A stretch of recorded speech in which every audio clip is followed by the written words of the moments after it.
సాధారణంగా సుబ్రహ్మణ్యేశ్వర స్వామి వారి యొక్క చిత్తరువుని ఎవరైనా ఇలా చూశారనుకోండి, ఆయన మూర్తిని ముద్దులు మూట కట్టేస్తున్నాడండి అంటారు.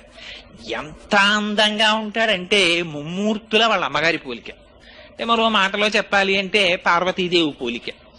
అంత అందంగా ఉంటాడు ఆయన. మహానుభావుడు ఆ విభూతి రేఖలు పెట్టుకుని, ఆ కుంకుమ పెట్టుకుని, ఆ చేతిలో శక్తి శూలాన్ని పట్టుకుని నిలబడితే ఆ వల్లీ దేవసేన సహిత సుబ్రహ్మణ్యేశ్వర స్వామి వారి దర్శనము చేసినంత మాత్రం చేత మనస్సు లయమైపోతుంది.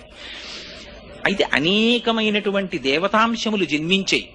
కానీ వీటికి లేనటువంటి చిత్రం అంతా సుబ్రహ్మణ్యేశ్వర స్వామి వారి అవతారం దగ్గర వచ్చింది. ఎందుచేత అంటే మీరు ఏ గ్రంథం తీసుకోండి, పవిత్ర గ్రంథం శ్రీమద్ రామాయణం తీసుకోండి, బాలకాండలో సుబ్రహ్మణ్యేశ్వర స్వామి వారి అవతారం చెప్తారు.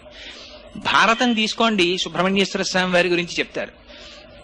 వామన పురాణం తీసుకోండి, సుబ్రహ్మణ్యేశ్వర స్వామి వారి గురించి చెప్తారు. స్కాంద పురాణం